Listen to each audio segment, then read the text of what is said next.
welcome back. Back to bikeaholic pa rin tayo mga kasikat. Yun. Today's video mga kasikat, meron naman tayong bagong babike chick dito mga kasikat. Ito yung Pinewood Red Sterep Trail 2 mga kasikat. Ang bagong labas na naman na Pinewood.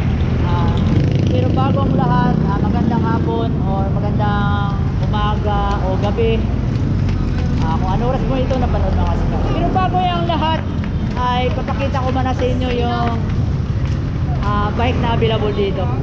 Yung merong bago dito bumili. Sir, shout out! Shout out!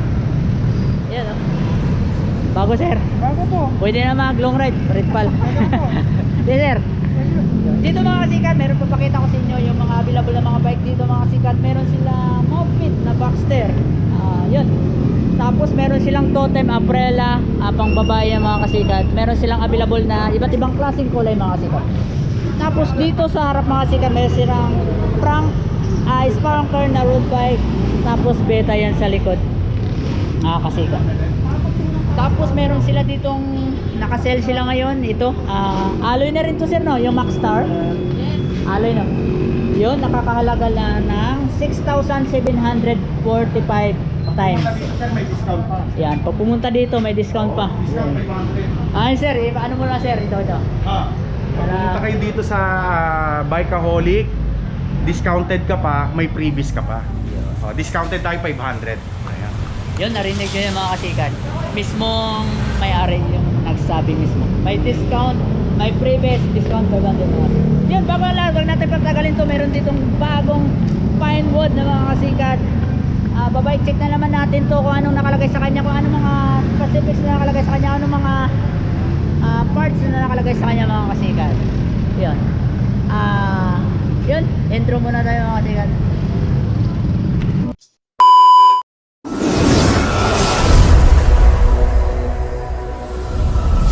Yan, nakita nyo naman sa harap ko mga kasikat. Simulan natin sa frame nya mga kasikat. Itong yung frame nya, sobrang ganda sa size na frame nya. Size 70, medium, 43 cm mga kasikat. Sa kulay nya, glossy red and black combination yung kulay nya mga kasikat. Tapos sa mga welding nya, ito ay walang dugtungan nya mga kasikat. Dito din sa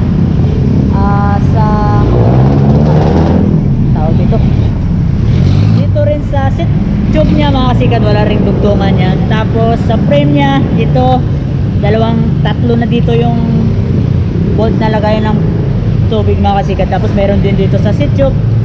Sa frame nya ito, sa top tube ka muna mga kasikat, ito ay medyo lumiit siya sa Franklin. Gaya sa Franklin, medyo maliit ito siya mga kasikat. Yung top tube nya siguro magaan na ito mga kasikat. Tapos meron din pang support dito. Tapos sa down tube nya, ito malaki. Tapos medyo okay sa mga kasikat. Tapos dito tayo sa harap nya mga kasikat, ito ay naka-tapered na rin yan mga kasikat, yung Pinewood. Tapos dito tayo sa likod nya, yan yung pangalan nya, ganun din, Pinewood. Tapos dito sa ilalim, Pinewood Sterep Trail 2 yung nakalagay mga kasikat. Yun. Tapos simulan natin yung internal, naka ICR na rin pala ito mga kasikat. Yung shifter nya dito, yung RD or FD pala mga kasikat. Gaya lang din sa Franklin, pwede sa lagyan ng FD. Yun, naka internal cable na rin yan, naka ICR. Pero yung brake nya mga kasikat, dito lang sa down tube dumaan, hindi sa naka internal cable. At dito pala mga kasikat, pwede din lagyan pala ng tubig dito mga kasikat sa ilalim. Yan, pwede din dito lagyan ng tubig. Meron din ditong bolt. Tapos ito, yan, dito nadaan yung RD nya mga kasikat sa ilalim. Pwede din lagyan ng FD, meron din palang abang mga kasikat. Tapos dito tayo sa cockpit nya. Ito ay naka 800mm ito mga kasikat. Pinewood brand yung handlebar nya mga kasikat. Sa stem na ginamit niya, Pinewood, medyo malapad siya. 31.8 yung bilog niya. Ito ay medyo nakayo konti at saka medyo malapad. At ito ay hindi sa shell bearing mga kasikat. Naka Nico brand yung gamit na naka ball bearing siya mga kasikat. Simulan natin sa crank na ginamit sa kanya mga kasikat. Ito ay naka Halotech na rin.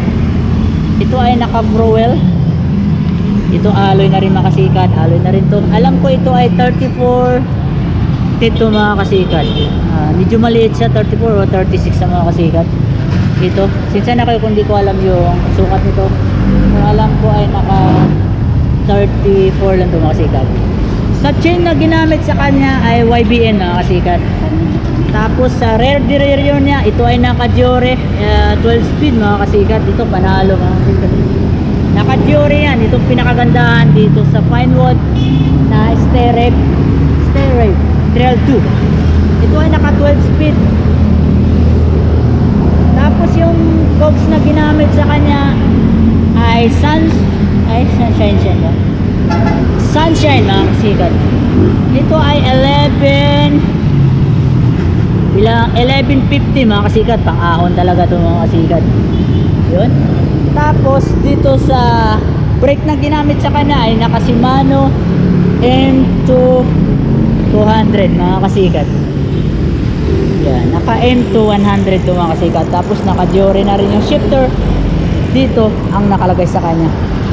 Tapos yung grip niya ginamit sa kanya ay Sagmet. Yun, Sagmet brand mga kasikat. Malambot sa yun, Sagmet brand. Tapos dito muna tayo sa gulong niya. Yung gulong na ginamit sa kanya ay Reskin Continental 29 by 2.0 yan mga kasikat. Tapos sa spokes niya ito ay stainless na may coated na black mga kasikat. Bilangin natin kung ilang holes to. 2, 4, 6, 8, 10, 12, 14, 16, 32 holes yan mga kasikat. Tapos sa hub niya ginamit sa kanya ay Novatic. Naka shell bearing na rin yan mga kasikat. Ganon din sa harap at saka sa likod mga kasikat. Tapos sa fork niya ito ay fine wood ba? Fine wood ba ito? Sing fine wood din mga kasikat. Powered by Uding mga kasikat. Uding palang tawag nito mga kasikat. Uding. Dito nakalagay dito. Basahin natin. Warning use for the cross country almost. Bawal ito gamitin sa jumping, downhill at remodel. Yun, dito nakalagay mga kasikat. Kasi ito ay nakaka-injury. Yun nakalagay dyan. Tapos sa fork niya, ito ay alloy na rin ito mga kasikat. Alloy na dito, naka-air na rin ito mga kasikat. Yun. Tapos mayroon siyang ano dito kung ilang travel niya. Alam ko 120mm ang travel nito mga kasikat.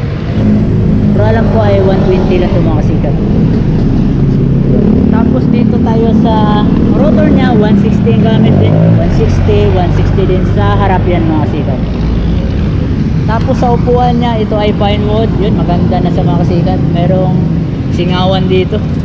Tapos ito ay 31.0 to sa yan, 31.0 to. Tapos alloy na rin mga kasikat.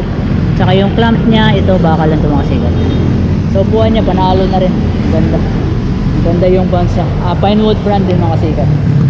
Sa kulay niya, yan, nakita niyo naman ang kulay niya mga kasikat. Panalo na yung kulay niya. Kombinasyon black and red mga kasikat, naka-glossy. Yung price nito mga kasikat ay 24,000 sa cash. Sa utang, na mga kasikat, magkano? Basta 30% yung down payment dito sa home trade mga kasikat. Meron silang available na kulay mga kasikat, yung orange, white, blue, kulay, saka ditong red mga kasikat. Ito yung Pinewood, wala ka na problema dyan, naka-Diore yan mga kasikat. Panalo na dito. Yun, dito lang mga kasikat sa Bikeaholic. Dito lang ulit sa may Platero. Malapit lang dito ulit sa may Doctor Hospital. Yan. May 7-Eleven dyan mga kasikat. Harap lang ng tong motor trade. Yun. At sa loob meron silang available. Meron silang home credit mga kasikat. Pwede kayong umutang dito. At dyan marami kayong pagpipilian dyan na iba't ibang klaseng bike. Yun, yung mekaniko nila at saka yun si Hyundai. Yun. Dito yung available nila ng mga bike mga kasikat. Meron silang Java, Mountain Peak, Case 4, Spunker na Franklin, at saka yung bago na Sterex Trail 2 mga kasikat. Yun, sobrang ganda to mga kasikat. At wala na kayong problemahin ito mga kasikat. Itong Sterex Trail 2 mga kasikat. Yan, dito lang mga kasikat. At don't forget to subscribe sa aking YouTube na The Wanderer Cyclist. At i-like nyo rin yung Bikeaholic para marami kayong makikita kung anong iba't ibang klaseng available na mga bike sa kanila mga kasikat. Sige lang.